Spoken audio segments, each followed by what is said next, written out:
Welcome to U K travel it by Prince and Palatty. നമ്മുടെ ഈ കൊച്ചു ചാനലിലോട്ട് എല്ലാവർക്കും ഒരിക്കൽ കൂടി സ്വാഗതം.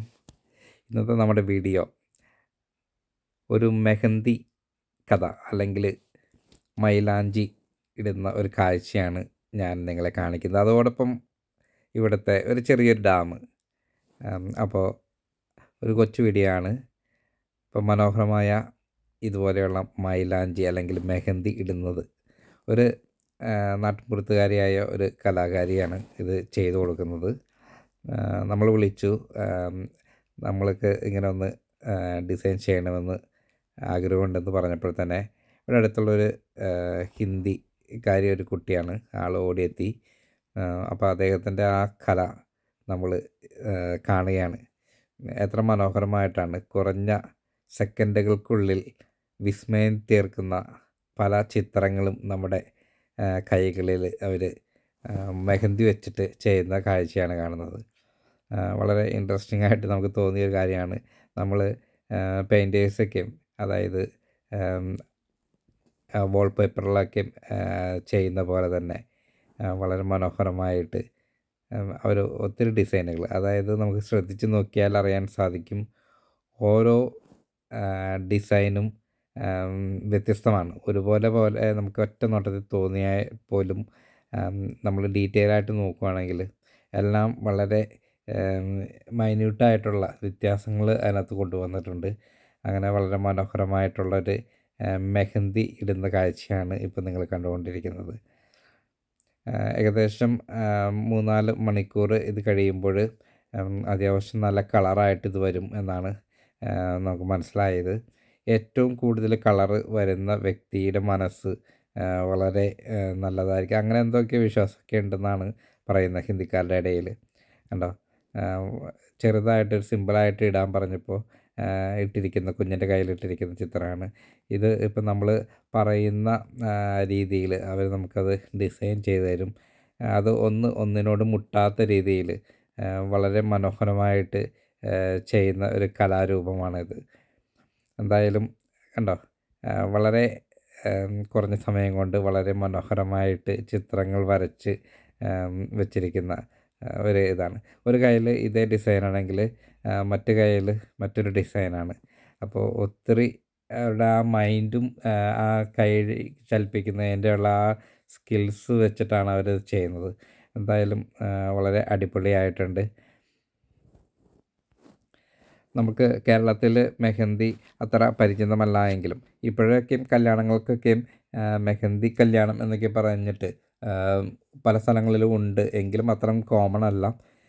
നമ്മൾ ആഘോഷങ്ങൾക്ക് മാത്രം കണ്ടുവരുന്ന ഈ മെഹന്തി ഹിന്ദിക്കാരുടെ ഇടയിൽ അവരുടെ ഒരു നിത്യ ജീവിതത്തിലെ ഒരു ഭാഗം കൂടിയാണ്. അപ്പോൾ ഇത് ഇടുന്നത് കാണുവാൻ വേണ്ടി വളരെ രസമാണ്. പിന്നെ ഇത് ഇടുന്നത് കാണുന്നതോടൊപ്പം തന്നെ പ്രായമായ അമ്മച്ചിമാരും കുട്ടികളും എല്ലാവരും ഇങ്ങനെ നോക്കി നിൽക്കുന്നുണ്ട്. കാരണം അവരാടുന്ന ആ ഒരു ഭംഗിയുണ്ട്. അതായത് ഒരു ട്യൂബിലിരിക്കുന്ന മെഹന്തി അവർ ആ ചിത്രങ്ങളാക്കി മാറ്റുന്ന ഒരു മനോഹരമായ കാഴ്ച, അത് കാണാൻ തന്നെ രസമാണ്. ഒരു കലാകാരൻ ചിത്രം വരയ്ക്കുന്നത് പോലെ നമ്മുടെ കൈകളിലും കാലുകളിലൊക്കെ അവർ നമുക്ക് ചിത്രങ്ങളാക്കി തരുന്നു. ഇത് ആൻറ്റി കളക്ട് ചെയ്ത് വെച്ചിരിക്കുന്ന കുറേ കുടങ്ങൾ, അങ്ങനെയുള്ള സംഭവങ്ങളൊക്കെയാണ്. നല്ല മനോഹരമായിരിക്കുന്നു. അതിനകത്ത് ചെടികളൊക്കെ പിടിപ്പിച്ച് നമുക്ക് ഇവിടെ ഷോപ്പുകളിലേക്കും പോകുമ്പോൾ ഇതുപോലെയുള്ള ഒത്തിരി സാധനങ്ങളൊക്കെ വാങ്ങാൻ കിട്ടും, കാണാൻ സാധിക്കും. ആൻറ്റി ഇത് പലയിടത്തും യാത്രകൾ ചെയ്യുമ്പോൾ കളക്ട് ചെയ്ത് വെച്ചിരിക്കുന്നതാണ് എന്നാണ് അറിയാൻ സാധിച്ചത്. ചിലതൊക്കെ അവർ ഇപ്പം സ്വന്തമായിട്ട് പെയിൻറ്റ് ചെയ്ത് വെച്ചിട്ടുണ്ട്. അപ്പോൾ എല്ലാത്തിലും ഒരു മനോഹരമായ ഒരു ടച്ച് അവിടെ നമുക്ക് കാണാൻ സാധിക്കും. എത്ര ചെറിയൊരു സംഭവമാണെങ്കിൽ പോട്ടാണെങ്കിൽ അതിനകത്ത് ചെടികളൊക്കെ വെച്ച് പിടിപ്പിച്ച് എനിവേ അത്യാവശ്യം നല്ല അടിപൊളിയാക്കിയിട്ടുണ്ട്. അപ്പോൾ ഒരു ഗാർഡൻ തന്നെയുണ്ട്. അങ്കിളും ആൻറ്റിയും എല്ലാവരും കൂടിയിട്ട് ചെയ്തു വെച്ചിരിക്കുന്ന ഗാർഡനാണ്. അപ്പോൾ കൽക്കരി കൊണ്ടുവന്നൊരു വട്ടിയുണ്ട്. ഞങ്ങൾ പെട്ടെന്ന് റോട്ടിൽ നിന്ന് എടുത്തൊരു ക്ലിപ്പാട്ട. ഇത് വേഴാമ്പലാണ്. വേഴാമ്പൽ മരത്തിലിരിക്കുന്ന കണ്ട. അപ്പോൾ അവിടെ ഒരു ഡാം കാണാനായിട്ട് ഞങ്ങൾ എത്തിയതാണ്. ഇതാണ് ഡാം. ഇവിടെ മീനുകളൊക്കെ വാങ്ങാൻ, അതായത് നാടൻ ഡാം ഫിഷിനെ വാങ്ങാനായിട്ട് കിട്ടുമെന്നാണ് അറിഞ്ഞത്. പക്ഷേ ഇപ്പോൾ ഞങ്ങൾ വരുമ്പോൾ ഇവിടെ ആരുമില്ല. ഞങ്ങൾ കുറച്ച് ലേറ്റായി വന്നപ്പോൾ. എന്തായാലും ഇങ്ങനെ വെള്ളം ഇങ്ങനെ കെട്ടിക്കിടക്കുന്ന ഒരു ഡാമാണ്. അത്യാവശ്യം മത്സ്യബന്ധന സംഭവങ്ങളൊക്കെ ഇവിടെ നടക്കുന്നുണ്ട്. അവിടെ ഒരു ബോട്ടിൽ ഒരാൾ ഫിഷിംഗ് നെറ്റ് ഇടുന്ന കാഴ്ചയാണ് കാണുന്നത്. ഇവിടെ സാധാരണ ആളുകളൊക്കെ വരുമ്പോൾ വന്ന് കാണാറുള്ള ഒരു ഡാമാണ് എന്നറിയപ്പെടുന്നത്. എന്തായാലും ഞങ്ങൾ കാഴ്ചകൾ കാണാൻ ഇറങ്ങിയതിൻ്റെ കൂട്ടത്തിൽ കണ്ട ഒരു കാഴ്ചയാണ് ഇത്. ഫിഷിങ്ങിന് വേണ്ടിയിട്ട് ഇവർ ഉപയോഗിക്കുന്ന ബോട്ട്, പിന്നെ ഇത് ഞവണിക്ക എന്നൊക്കെയാണ് നാട്ടിൽ പറയുന്നത്. നെൽകൃഷിയിലും കാര്യങ്ങളൊക്കെയും കണ്ട് വരാറുള്ളൊരു ടൈപ്പ് സ്നെയിലാണ്. ചില ആളുകൾ ഇത് കഴിക്കും, എല്ലാ ആളുകളല്ല, ചില ആളുകൾ ഇത് കഴിക്കുന്നതായിട്ട് എനിക്കറിയാം. എന്തായാലും കൃഷിയിലൊക്കെ ഉള്ളൊരു സംഭവമാണത്. അപ്പോൾ ബോട്ട് ഉണ്ടാക്കിയിട്ട്, ഇത് പഴയത് ഒരു ബോട്ടാട്ടോ, അവർ ഇങ്ങനെ തന്നെ ഉണ്ടാക്കുന്നൊരു ബോട്ടാണ്. തകിട് വെച്ചിട്ടൊക്കെയും അടിച്ചുണ്ടാക്കി പെയിൻ്റൊക്കെ ചെയ്ത് ഉണ്ടാക്കുന്നൊരു ബോട്ടാണ് അവരുടെ മത്സ്യബന്ധനത്തിന്. അത് സാധാരണക്കാരായ മത്സ്യബന്ധനം, അതായത് ഈ ഡാമിനെ ആശ്രയിച്ച് ജീവിക്കുന്ന കുറച്ച് ആളുകളാട്ടോ. അപ്പോൾ ഇതൊക്കെയാണ് ഇവിടുത്തെ കാഴ്ചകൾ.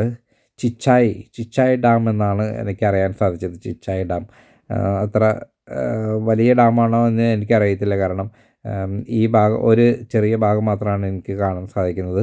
അപ്പോൾ അവരുടെ തൊഴിലിന്, ഫിഷിങ്ങിന് പോകുന്ന ആളുകൾ അവരുടെ സാധനങ്ങളൊക്കെ വെക്കുന്ന ഒരു ചെറിയ കുടിലുകളാണ് ഈ കാണുന്നത്. ഓലകൾ വെച്ചിട്ട് അവർ ചെയ്തിരിക്കുന്ന കുടിലുകൾ.